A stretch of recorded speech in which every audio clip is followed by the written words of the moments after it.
अस्सलामुअलैकुम and hello everyone, क्या हाल है आप सबका। उम्मीद है आप सब लोग ठीक ठाक होंगे, खैरियत से होंगे। This is me Faizan. आप सब लोगों को वेलकम करता हूं दोस्तों आपके अपने क्रिप्टो यूट्यूब चैनल पे, जिसका नाम है फैज़ ऑन चेन। और आज मैं हाजिर हुआ कुछ latest crypto news and fundamentals updates के साथ, क्रिप्टो रिलेटेड कंटेंट के साथ। तो अगर आज की बात करें तो 20 मई हो चुका हुआ है, मंगल की रात चल रही है, 10 बजे का वक्त है इस टाइम जब मैं ये वीडियो रिकॉर्ड कर रहा हूँ। और अगर क्रिप्टो की हालात वाक़यात की बात करें तो मार्केट कैप जो है वो इस टाइम 3.32 ट्रिलियन के ऊपर क्रिप्टो का बैठा हुआ है, जिसमें 0.17% का एक मामूली सा इजाफा हुआ है। और फिर इन ग्रीड इंडेक्स की बात करूँ तो अभी भी हम ग्रीड के अंदर बैठे हुए हैं। 68 जो है नंबर जो है, it is still in the grid. और इस टाइम आपको पता है जब भी ग्रीड के अंदर होता है तो हमें करेक्शन देखने को मिल रही होती है। और अगर आल्ट कॉइन सीजन इंडेक्स की बात करूँ जो इस टाइम 25 पे बैठा हुआ है, तो इस और बिटकॉइन की तरफ ये इंडेक्स दोबारा खींचा चला जा रहा है। इसका ये मतलब है कि बीटीसी के अंदर पैसा आ रहा है, जबकि आल्ट कॉइन के अंदर पैसा निकल रहा है और बीटीसी में जाके वो इंजेक्ट हो रहा है। और अगर बीटीसी की बात करूँ तो इस टाइम 1,05,000 के ऊपर स्टेडी होके स्ट्रॉन्ग होके बीटीसी बैठा हुआ है, और जिसके अंदर जो है वो ऑलमोस्ट मतलब को गिरावट तो नहीं आई, लेकिन ऑलमोस्ट स्टेबल होकर बीटीसी बैठा हुआ है। 24 आवर की इसकी परफॉर्मेंस ऑलमोस्ट न्यूट्रल ही रही है 1,05,000 के पास अगर देखा जाए तो। हाउएवर बाकी आप इथेरियम की अगर बात करें तो इथेरियम ऑलमोस्ट 1% का क्रैश लिया हुआ है इथेरियम ने, जिसमें 2479 पे इस टाइम ये बैठा हुआ है। इसकी भी मैं टेक्निकल एनालिसिस की कुछ बात करूंगा, आप लोगों को कुछ की एरियाज बताऊंगा कि क्या इथेरियम की सिचुएशन बन रही है। और एक्सआरपी की बात करूँ तो ये इसकी वीकली परफॉर्मेंस बड़ी डाउन गई है यार। ऑलमोस्ट जो है वो 8.5% का इसमें गिरावट का शिकार हुआ है एक्सआरपी। और 24 आवर में ऑलमोस्ट 1% गिरा है। सोलाना की 24 आवर की परफॉर्मेंस देखें तो ये भी ऑलमोस्ट न्यूट्रल गई है, इसमें कोई ख़ास किसी किस्म का इजाफा नहीं हुआ। और कार्डानो जो है वो अलबत्ता 1.31% से क्रैश हो गया, पर वीकली जो है ये काफ़ी ज़्यादा गिर चुका हुआ है, ऑलमोस्ट 11% जो है वो आधा गिरा है। सुई में जो है वो ऑलमोस्ट 1.6% की जो है वो मतलब 1.6% का इजाफा हुआ है। और $3.85 के ऊपर ये बैठा हुआ है। ये मैं आपको कल कह रहा था कि सुई यू कैन बाय सुई, और सुई अगर आप लेते तो आप इसमें 1.5% का भी प्रॉफिट बना के बैठे होते हैं। लिंक की बात करूँ तो लिंक की भी वीकली परफॉर्मेंस बड़ी डाउन है, 24 आवर में भी डाउन जा रहा है। अभी इस टाइम 15.45 पे बैठा हुआ है। और साथ अगर आप लोगों को एल टी सी दिखाऊँ तो एल टी सी काफ़ी ज़्यादा कम हो चुका है, 4.61%, मतलब 5% का जो है इसमें 24 आवर की कमी आई है, और $93 पे बैठा हुआ है। तो ये 100 से जब भी नीचे होता है तो ये अच्छे एक्यूमुलेशन जोन के अंदर होता है, और ये 100 के ऊपर जाके आप लोगों को अच्छा प्रॉफिट दे सकता है। तो you can buy L T सी।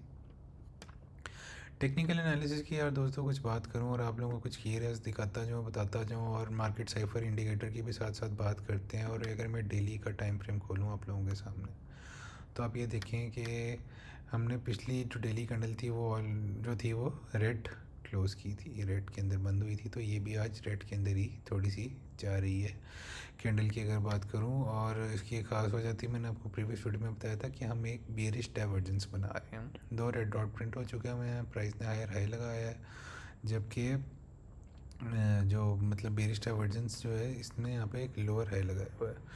तो ये सिचुएशन जा रही है। तो ये भी रेड डॉट आज कंफर्म नहीं हुआ अभी भी, ये मतलब कंफर्मेशन हमें देखा कि आज पाकिस्तानी टाइम के मुताबिक सुबह 5 बजे जब मार्केट क्लोज़ होगी। लेकिन क्योंकि मैं इसमें इतना ज़्यादा बेरिश इसलिए नहीं हो रहा क्योंकि अगर मनी फ्लो की बात करूँ ना कि मार्केट में बीटीसी में पैसा आ रहा है जा रहा है, तो देखें ऊपर की तरफ एक कर्व कर रहा है मनी फ्लो। इसका मतलब है कि मार्केट के अंदर जो है वो पैसा आ रहा है और ज़्यादा घबराने की ज़रूरत नहीं है। अगर ये बेरिश डाइवर्जेंस प्ले आउट होती भी है, रेड डॉट यहाँ पे प्रिंट हो जाता है, तो हम नीचे की तरफ जो कुछ की एरियाज़ हैं जो देख सकते हैं, वो एक तो पहला बनता है 1,02,000-3,000 वाला एरिया। अभी उसको एज जब से इसने इस वैल्यू एरिया को फ्लिप किया तो 1,02,000-3,000 एज स्ट्रॉन्ग सपोर्ट साबित हो चुकी हुई है। तो जब तक हम 1,02,000 के नीचे डेली क्लोज नहीं करते तो हमें पैनिक होने की ज़रूरत नहीं है। हम एक बुलिश रेंज के अंदर ही चल रहे हैं जो इसने लेटेस्ट पिटिशन ने फॉर्म की है। अलबत्ता 1,02,000 से नीचे अगर ये डेली क्लोज हो जाता है तो फिर अगला जो एरिया बनता है जो बीटीसी को मैं सीधा आता हुआ देख रहा हूँ वो 96,700 का एरिया है, जहाँ पे पॉइंट ऑफ कंट्रोल बैठा हुआ है सारी बुलिश रेंज का। और फिर वैल्यू एरिया लो बैठा हुआ है जो कि 92-93 के वाला रीजन बनता है। तो ये वाले कुछ एरियाज हैं जहाँ पे हम बीटीसी को अगर इस रेंज पे आता है तो जाता हुआ देख सकते हैं। अलबत्ता अगर ऊपर वाले टारगेट्स की बात करूँ और इस रेंज को वो बरकरार रखता है, जो ये कि देखें ये वाली रेंज जो बीटीसी ने बनाई है, अगर मैं आपको 4 आवर के टाइम फ्रेम पर दिखाऊँ ना, तो बीटीसी ने ये वाली जो रेंज बनाई हुई है, आप देखें कि यहाँ पे एक किस्म की बेरिश डाइवर्जेंस 4 आवर पे बन रही थी। देखें तो वो रेड डॉट भी प्रिंट हुए थे, लेकिन मनी फ्लो ऊपर की तरफ कर्व करने लग गया, जिसकी वजह से हमने एग्रेसिव फॉल नहीं लिया नीचे की तरफ। अलबत्ता ये नीचे आया था तकरीबन 1,04,000 की तरफ, लेकिन दोबारा उठ के ऊपर की तरफ। और 1,05,000 के पास अभी भी ये ट्रेड कर रहा है, क्योंकि ये जो रेंज है ना ये ऑलमोस्ट 1,02,000 से लेके 1,05,000 के दरमियान की रेंज है। तो ये BTC का इस रेंज के ऊपर वैल्यू एरिया हाई के ऊपर अभी भी जाना ये एक बहुत बुलिश सेंटीमेंट और इंडिकेटर है कि हम एक ऑल टाइम हाई और एक knew all time high, previous वाला ये एक न्यू ऑल टाइम हाई जो है वो देख सकते हैं लास्ट में BTC के अंदर। तो 4 आवर पे भी मनी फ्लो ऊपर की तरफ कर्व करे, क्योंकि बनाने की ज़रूरत नहीं, अच्छी सिचुएशन चल रही है। तो ये कुछ रेंजेस हैं। और अगर ऊपर वाले कुछ टारगेट्स की BTC की बात करूँ तो अगली जो BTC को की रेजिस्टेंस मिल सकती है वो तो एक है 1,08,000 वाला एरिया, बड़ा क्रूशल है। 1,07,000 वाला तो था ही, वहाँ पे ये 1.702 की फिब बैठी हुई थी जहाँ से हमने रिजेक्शन ली है। लेकिन अगर हम इसके ऊपर जाते हैं तो अगला daily net point of control आता है 1,08,000 वाला, और उसके बाद फिर 1.786 की फिब है 1,11,500 वाला एरिया, या 1,12,000 वाला एरिया कह लें। ये मेरे लिहाज से ना 1,12,000 1,13,000 यहाँ तक एक बड़ी स्ट्रॉन्ग रेजिस्टेंस मिल रही है। तो अगर हम प्रीवियस ऑल टाइम हाई को ब्रेक करते हैं तो यहाँ इस रेजिस्टेंस को ब्रेक करना बड़ा मुश्किल हो जाएगा। तो फिर देखना होगा कि इस वाली रेजिस्टेंस पे अगर इसको सपोर्ट बनाते हैं BTC या रिजेक्ट होता है तो इस लेवल के ऊपर हम आएगा BTC तब देखेंगे। और अगर इथेरियम की बात करूँ तो इथेरियम ने यार थोड़ा सा ना मुझे बेरिश सेंटीमेंट में ले जाने में मजबूर कर दिए, क्योंकि उसके चार्ट इस तरह का शो कर रहा है। 4 आवर की बात करूँ ना तो ये BTC ने 2400 से 2600 की एक रेंज बनाई हुई थी। ये वैल्यू एरिया हाई के ऊपर जब भी जा रहा था तो सेकेंड होकर इस पॉइंट ऑफ कंट्रोल पर आ जाता था, जो कि 2482 का एरिया। अब हम इस पॉइंट ऑफ कंट्रोल से नीचे क्लोज कर रहे हैं अगर, तो अगला एरिया बनता है 2400 से 2300 वाला एरिया। अलबत्ता BTC के लिए BTC कह रहा हूँ, इथेरियम की बात करूँ, इथेरियम के लिए 2300 वाला एरिया बरकरार रखना बड़ा ज़रूरी है। अगर 2300 से हम नीचे क्लोज करते हैं तो चांसेस यही हैं कि हम जो अगले कुछ की एरियाज़ को टारगेट कर सकते हैं कि स्पॉट पे आ सकता है। तो 2100 वाला एरिया बड़ा इंपॉर्टेंट है, 2150 वाला। और अगर खुदा ना खास्ता 2150 को भी इथेरियम तोड़ देता है तो अगला जो एरिया बनता है वो पुरानी रेंज बनती है 1500 से 1900 वाली रेंज, जिसके अंदर हम इथेरियम को फॉलो होता हुआ देख सकते हैं। अलबत्ता अगर हम 4 आवर की 200 EMA को अगर ब्रेकआउट नीचे की तरफ कर दें तो थोड़ी बेरी साइन इसलिए आ रहे हैं क्योंकि मनी फ्लो इथेरियम का देखा जाए ना, एक तो बेरिश डाइवर्जेंस भी फॉर्म हो रही है, मल्टीपल रेड डॉट्स भी प्रिंट हो गए और मनी फ्लो एग्रेसिवली नीचे की तरफ निकल रहा है, जो कि एक अलार्मिंग सिचुएशन हमें इथेरियम के लिए दे रहा है कि इथेरियम में एक एग्रेसिवली नीचे की तरफ मूव आ सकती है, लेकिन अभी कंफर्म नहीं है। अभी हमें देखना होगा कि डेली क्लोज इथेरियम और BTC कहाँ पे करते हैं। तो ये कुछ बेरिश सेंटीमेंट बन रहा है इथेरियम का, मैंने कहा आप लोगों के साथ डिस्कस कर लूँ। लेकिन अगर कुछ की एरियाज ऊपर की तरफ डिस्कस करें ना तो पहला 3200 वाला एरिया बनता है, यहाँ पे इसको एक स्ट्रॉन्ग रेजिस्टेंस मिल सकती है, क्योंकि ये मेन जो रिसेंटली इथेरियम ने 4000 का जो प्लस का जो हाई बनाया था और उससे लो का बनाया जो एरिया, उसकी ये वाली फेब बनती है 3200 वाला। तो ऊपर आते हैं तो 3200 से आप अच्छी एक शॉर्ट की स्काल प्लान कर सकते हैं। तो ये कुछ इथेरियम के टारगेट्स हो गए।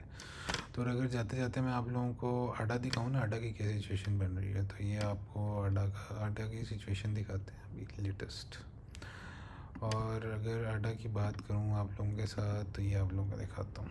ये देखिए आडा अभी पॉइंट ऑफ कंट्रोल पे बैठा हुआ है 0.73 वाले एरिया के ऊपर। अगर इससे नीचे क्लोज होता है तो अल्टीमेटली अगला टारगेट जो होगा जहाँ पे हम आडा को आता देख सकते हैं वो एक है 0.6 वाला एरिया, फिर 0.5 वाला एरिया। 0.6 और 0.5 वाला एक बड़ा की एरिया जहाँ पे आप आडा को DCA कर सकते हैं और ये आप लोगों को एक अच्छा प्रॉफिट दे सकता है, क्योंकि आडा की अगर 3 डे की बात करूँ ना तो मनी फ्लो एग्रेसिवली नीचे की तरफ निकल रहा है और रेड डॉट प्रिंट हो चुका हुआ है। तो मैं ये एक्सपेक्ट करूँ कि यहाँ से हो सकता है कि आडा में एग्रेसिवली नीचे वैल्यू एरिया लो की तरफ जाता हुआ देखे, जो कि 0.55 वाला एरिया बनता है, और यहाँ से 0.51 वाला एरिया। यहाँ पे आप आडा को अच्छा खासा एक्यूमुलेट कर सकते हैं और इस वैल्यू एरिया पे जाके इसको सेल कर सकते हैं, जो कि $1 ऑलमोस्ट एरिया बनता है। 1 से लेके आप इसको 1.12 वाले एरिया तक सेल कर सकते हैं। तो ये कुछ ही एरियाज़ हैं। अगर आपने आडा में हाई लेवल से एंट्री ली हुई है तो आप पैनिक होने की ज़रूरत नहीं है आप लोगों को। आप इसको मज़ीद जब ये 0.56 वाले एरिया पे आता है तो वहाँ पे DCA करें और अपनी पोजीशंस को, अपनी डॉलर कॉस्ट एवरेज को मेंटेन रखते हुए इसको आप जो है अपनी कॉस्ट को चीप कर सकते हैं और इसको प्रॉफिट भी इसमें अच्छा बुक कर सकते हैं जब ये $1 से ऊपर जाएगा। तो ये अब तक यार दोस्तों कुछ सिचुएशन, अगर आप चाहते हैं आप लोगों के फेवरेट आल्ट कॉइन्स की भी मैं एनालिसिस लेके आऊँ तो मुझे कमेंट सेक्शन में लाजमी बताइए, उसका भी मैं कोशिश करूँगा कि मार्केट साइफर के थ्रू आप लोगों को लेटेस्ट अपडेट और सिचुएशन बताता रहूँ। तो आज तक के लिए मैं आज का मेरी तरफ से इतना ही था यार अपडेट। अगर आप लोगों को वीडियो पसंद आई है तो लाइक लाजमी कीजिएगा, अपनी राय का इज़हार कमेंट सेक्शन में लाजमी कीजिएगा कि मैं अपने कंटेंट को किस तरह इंप्रूव कर सकता हूँ। तो keep supporting, keep liking, keep subscribing, keep sharing with your friends and family members. इंशाल्लाह मैं आप लोगों के साथ एक न्यू जल्द वीडियो के साथ हाजिर होऊंगा। तब तक के लिए मुझे अपनी फॉर्म में याद रखिएगा। टेक केयर एंड अल्लाह हाफिज़ guys, see you soon, bye bye.